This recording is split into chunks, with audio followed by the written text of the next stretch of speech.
Hello, everypony, it's Lotus Moon. I have a new reading for you today.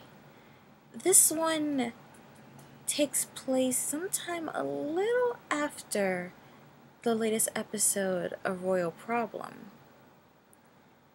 This story is called Twilight Spun, and it was written by Starscribe. It's a 3-part reading. Enjoy.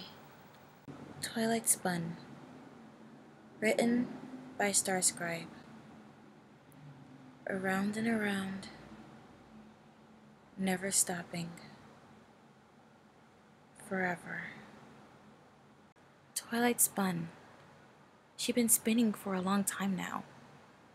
Hours? It felt like hours. There was a clock in her room, and she could hear the ticking as it echoed.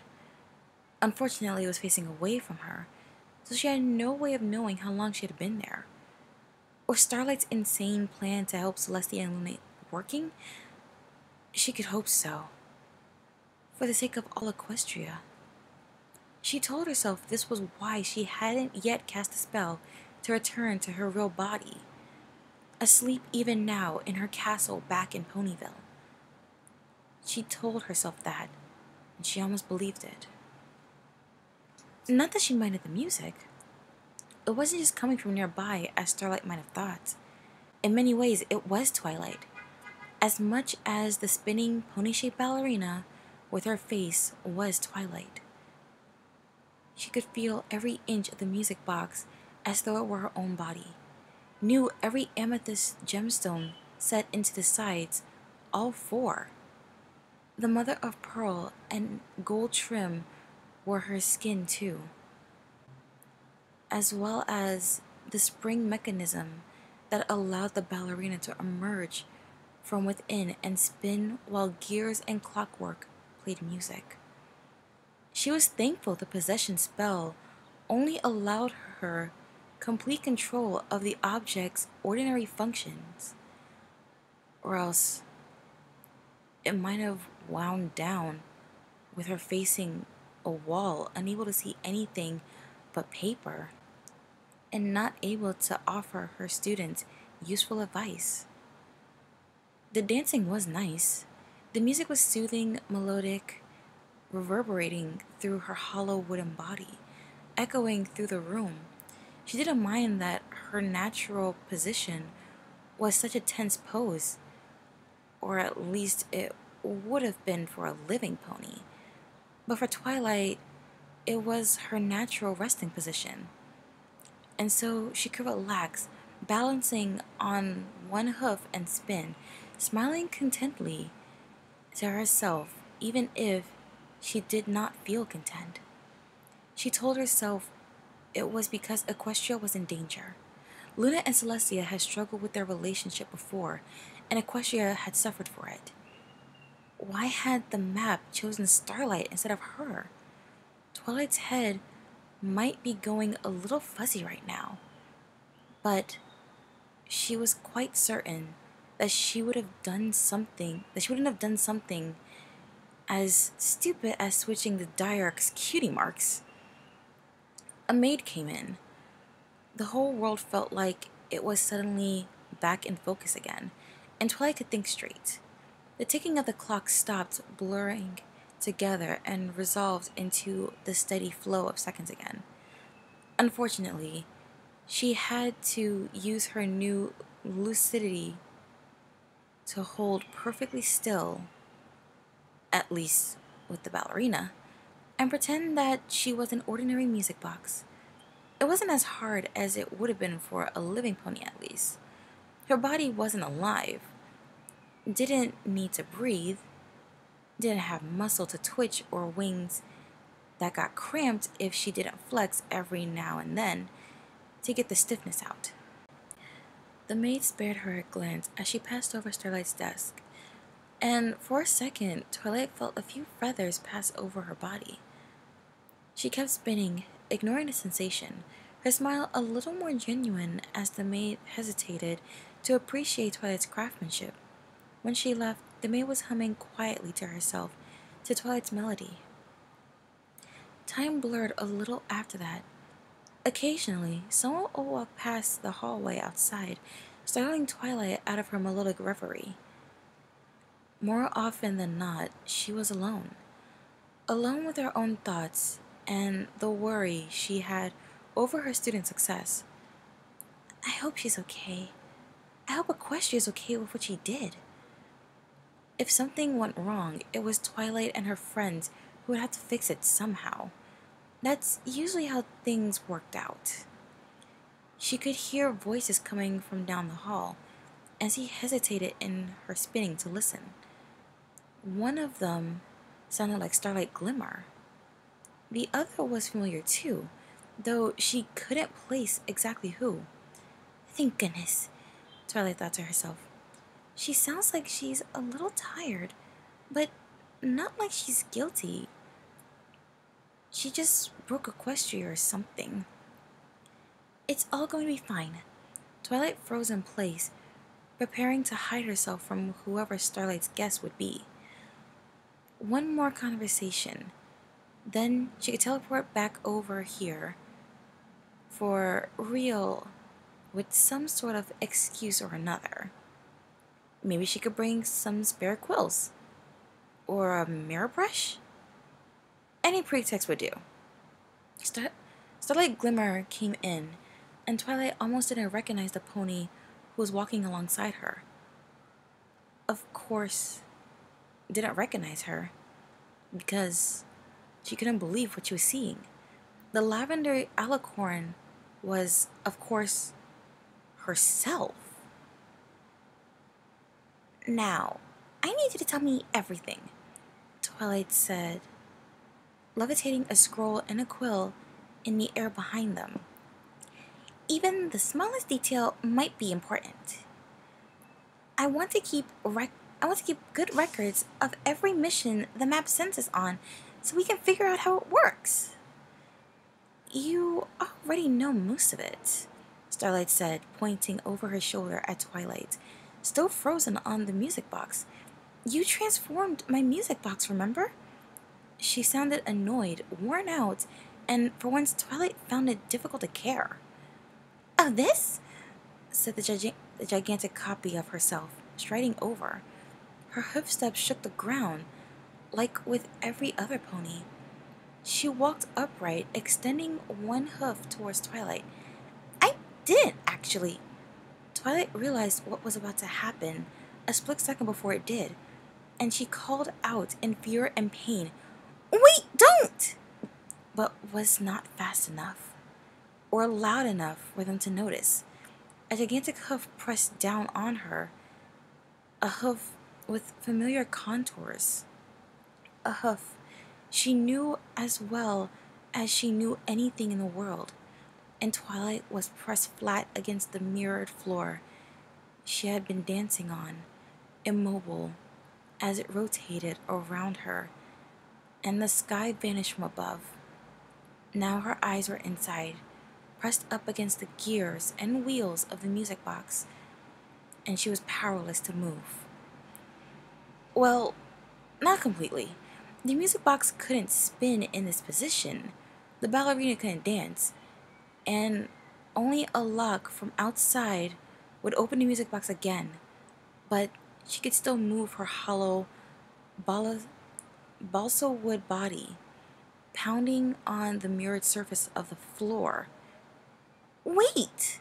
She called, her voice seemingly so tiny and feeble in her wooden cell. Let me out! She tried to dispel the possession, tried to teleport out, tried to levitate the lock open. Anything! She kept banging on the floor that was now the ceiling. But she was only hitting herself, and the pain soon overwhelmed her. Worst of all, she could still hear her own voice from outside, so big and far away. I couldn't get it to work. I tried the transfiguration part. Must have done something, since it looks like me, but I couldn't get the possession part working. You might have a pretty high standard for working, Starlight said, sounding even more annoyed by the second.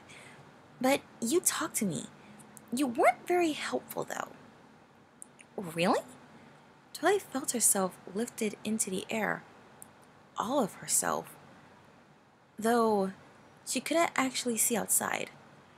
Only a few cracks of light made it past the top of the music box, made to keep the delicate ballerina from being accidentally damaged when she wasn't being used.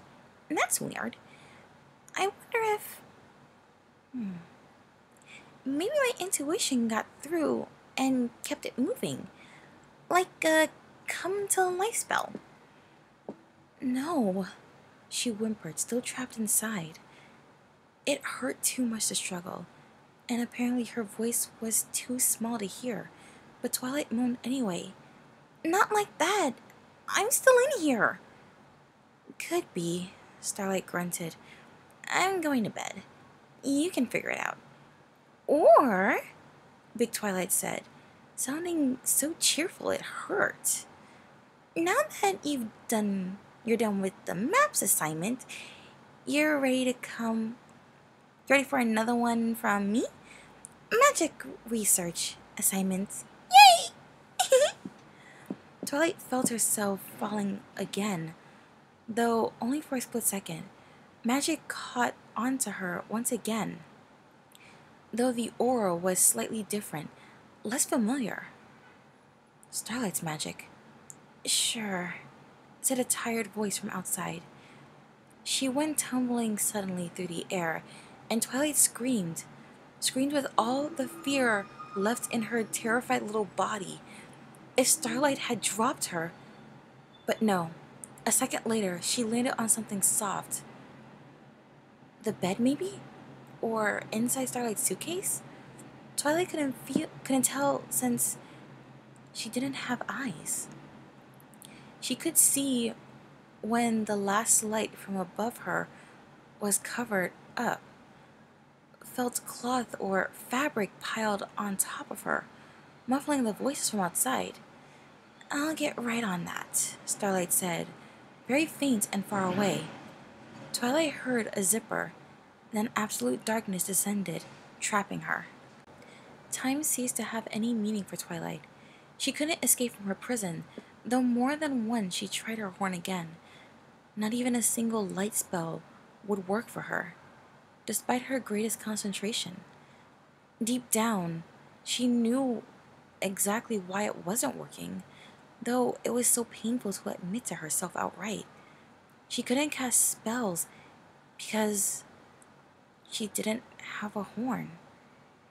Only a hollow body of painted wood, precious stones, and some metal.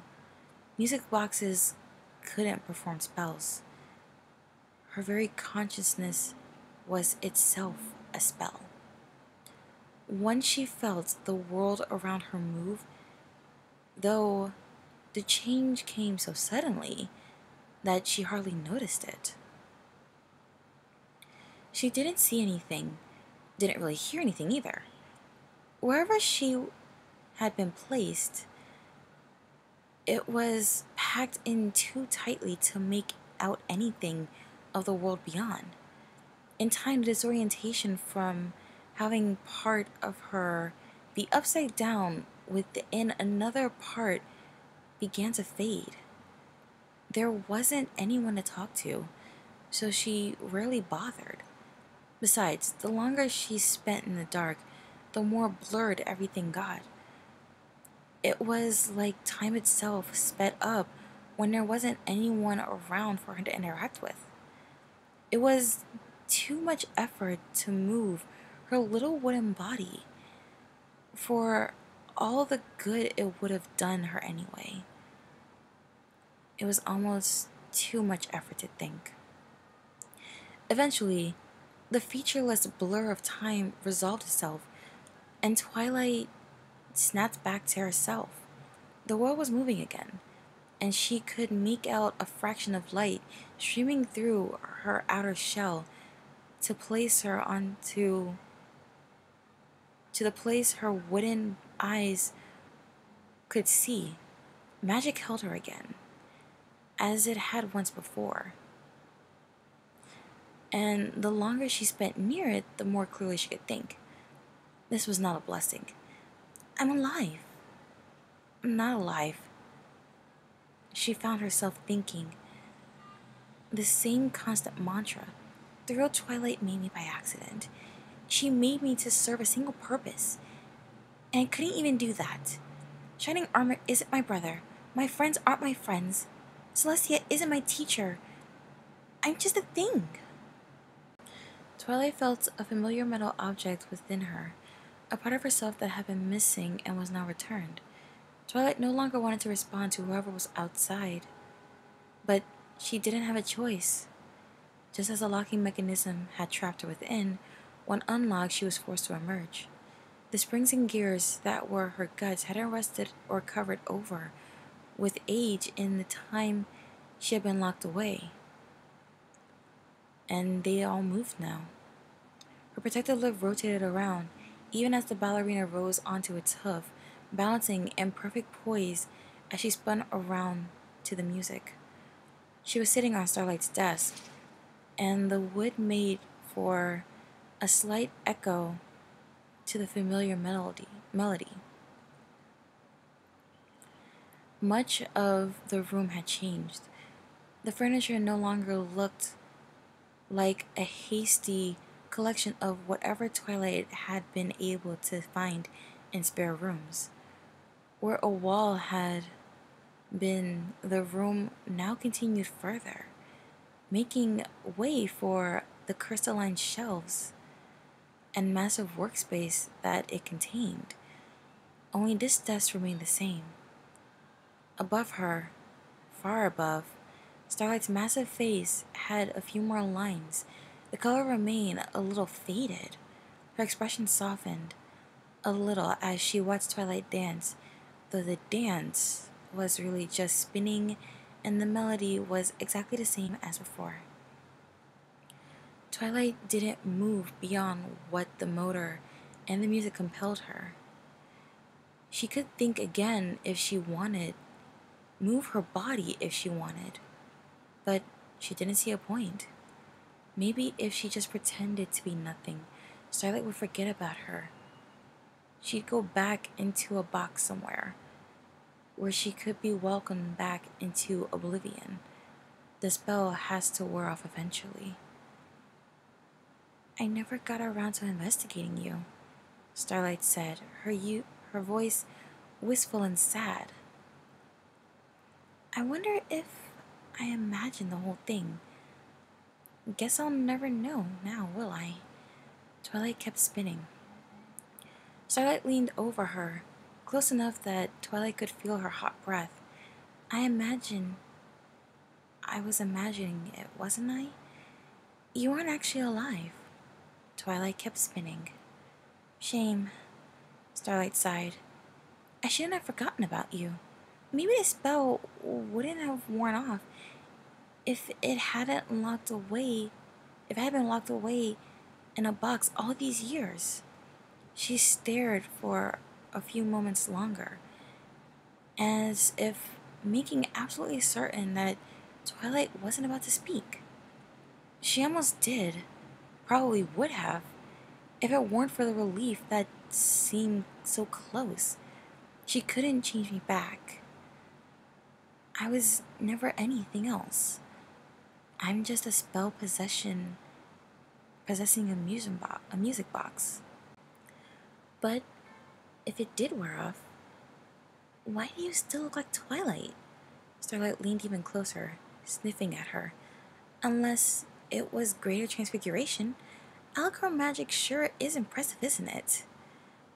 I wish it wasn't, Twilight said, the words tumbling out of her mouth before she could stop them.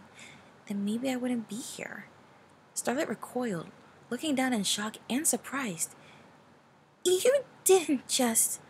Twilight looked down, slumping to the reflective ground that had been the ceiling of her prison not long ago. She stopped spinning, stopped making music. I did. But... Starlight stammered, staring openly at her now. She levitated over a pair of spectacles from the desk beside Twilight, and that seemed to help. You've been in storage forever. Spells don't last that long. Maybe someone had the key, Twilight muttered glum. That might have been enough magic to keep the spell around. It's altogether so... If one part had a source of magic... Stop! Starlight shook her head vigorously. You can't be doing this. You can't be doing things like this. You're a come to life spell. Twilight made you to give me encouragement. You can't now everything. Twilight couldn't fight the spring any longer. She returned to her poised position. Though she wasn't smiling. I remember everything until the spell. That's when she swallowed. That's when I was created. So my memories diverged from the real Twilight. Loving Cadence, I almost sent you off to a charity. Starlight shuddered. What should I do? We could go to Canterlot Castle. Maybe have the princesses undo the... She trailed off. But that would be... She stopped, staring down at her for a long, quiet moment. Are you... alive, Twilight? The way you're acting, it wouldn't be right to just end the spell. I've done it before, she said. Look up the mirror pool. I ended those spells, and they acted alive. Maybe they were too. More alive than me. She started spinning again, and found the motion strangely soothing. She started the music back up too, and it was easy to get lost in the simple melody, repeating over and over. Maybe she just could forget about everything. Just forget about the fear, the life she could never have. I'm sorry, Twilight, Starlight Glimmer said. I don't know how to help you. But maybe there's a pony who does. Just to be safe. She felt the gigantic hoof again, pushing her gently sideways. Twilight was powerless to resist as the lock clicked back into place. The music stopped. The light was taken away again. I'll hide you somewhere until some pony can help you. This time, she didn't even have the will to scream. If there was one mercy in being shoved into storage, it was the way time quickly ceased to matter to her. It wasn't dying exactly, at least not as Twilight had read or theorized about death, but at least it meant she didn't have to think as much. Didn't have to think about the friends she wasn't seeing, about the lives they were having without her. Starlight Glimmer had looked so much older last time, suggesting to Twilight that she'd been locked away in storage much longer than it seemed. Her friends were all probably married by now, living with their partners. Some might have foals. Would Spike even be okay without her? Of course he will, stupid. He still has you. So maybe it wasn't much of a mercy after all. The longer she waited in the dark, the more she hoped that maybe, just maybe, she would never be found. Even powerful spells had an end, and there was no pony around to keep this one going. Her perceptions could get slower and slower until one day they completely stopped. Even if Twilight had ever believed in abstractions like the soul, she had no fear she might have one. That was real Twilight's problem. She could sleep in peace. But then, as had happened before, she felt motion in the world above, heard the sounds of boxes being moved, like someone cutting, fabric shifting, and light peeked in front from above the lid of her music box. The whole range of Twilight's emotional experience came rushing back to her. Pony turned the key, and again she emerged into the world to spin slowly around an endlessly repeating tune. It wasn't starlight glimmer outside, but a pony she didn't recognize. A unicorn with a light pink coat, pale patches on his hooves, and an orangish mane and tail with a few bluish streaks. The desk around Twilight was littered with books and diagrams, the unfinished workings of many spells. The room beyond the desk grew dark and blurry, suggesting it was underground somewhere, or that it was night outside. Even as Twilight rotated around, she found her eyes drawn to each one, studying them as she had studied many spells before. Not me. The real Twilight study spells. I never even seen one of these diagrams before. But just because the statement was objectively true, it didn't mean it felt true to her. It also didn't make any of the spells any less interesting. I'm not sure, the stallion began. He was young, perhaps Twilight's own age the day she arrived in Ponyville. I'm not sure if you can really hear me. My grandmother's wishes were somewhat confusing, and now I can't ask her to clarify. He looked down, squinting through thin lenses at her. Are you alive? Well, no, you're not. But are you conscious? Twilight kept spinning. She had a choice before her now. Same choice she faced before.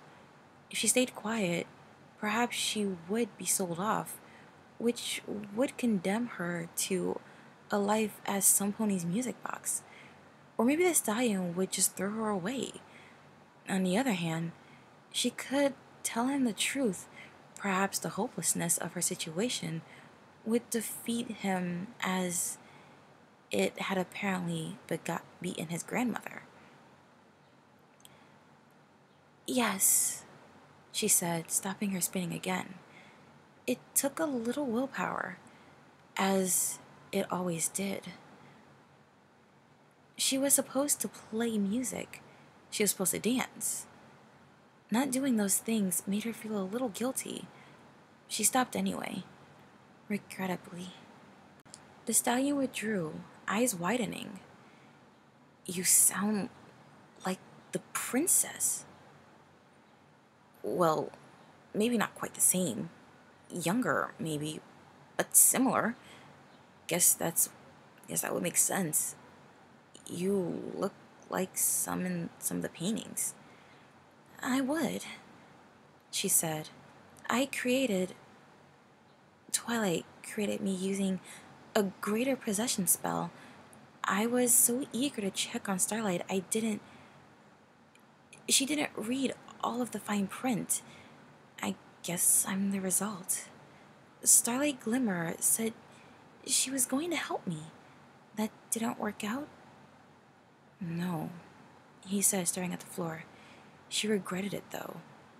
Did a little research when she could, but Equestria was getting into trouble back then. She didn't really have a lot of time to devote to saving a music box. Sorry, that probably came out wrong. I don't think it did. Twilight slumped back into her neutral position, which meant she started spinning again. The music resumed, though at a slower tempo than usual. It was the most she could do to affect how it sounded. Unfortunately, the melody was still infuriatingly upbeat. So, who are you? Her grandson? Stellar Glow, he agreed. The only one who cared about Well, mostly it was my grandfather who got me interested in the esoteric aspects of magical research. But Starlight was always the one to show me how they worked. When she passed, he held up a note. There was in her things, this was in her things, along with you. Guess she hoped I'd figure out how to bring you to life. He laughed, looking away. Guess it goes to show just how useless I am. My sisters and cousins are off doing important things for Equestria, but here I am in her old lab, talking to a music box. She didn't say anything to that. Even knowing she wasn't real, knowing that the rest of Equestria would come first, it still hurt to learn that Starlight had thought it was okay to lock her up in a box somewhere and forget about her. If there was any mercy in this, it was that her wooden body couldn't cry. Anyway, she never figured out how to help you, but I think maybe she was approaching the problem the wrong way. Grandma Starlight always thought she had the answers on her own, and she had trouble asking others for help. You might remember that. Anyway, I'm not as clever as she was, but I don't think I have to be. He grinned down at her. You are the princess of magic and friendship. Starlight had you right here, and she never thought that your own skills might help in solving this. I'm thinking maybe you can help. He collected all of the papers scattered around her music box into a large stack, holding it up in front of her. She experimented with a dozen different spells. One of them had to have some potential. Why don't you help me look them through? When we find the right one, I can cast it, or get you to cast it. The real you, I mean. Starlight stopped. Twilight stopped moving again. She wanted to be furious or angry, or many other different feelings, but she couldn't hold on to her anger when so much of her wanted to examine those spells. There's no way to make a spell into a living pony, but there might be another way. A few years later, Twilight spun. Old habits were hard to break, and for her, dancing was the deepest and most central tenet of her existence. She couldn't cast spells anymore, couldn't fly, but dancing to music at least brought her some old familiar joy. More than that, looking up into the many faces at the Royal Canterlot Ballet, watching their awe at the movement she performed, that was an even deeper satisfaction. A possession spell was still an object, and objects were often given life by their use, by the appreciation ponies had for them. She wasn't trapped in a music box anymore, nor was she only a few inches tall, but underneath the spells and the illusions, Twilight was still made of wood. Wood now painted a lighter purple than before, with a mane in 5 different shades. Her memory to the friends who had never even known she missed them before they died. She got rid of the horn and wings too, in her transformation, since either would suggest to other ponies abilities she did not have. Twilight never got older, never had to retire like fellow dancers, but that didn't matter. There was enough need for a skilled dancer and an actress in most big cities in Equestria.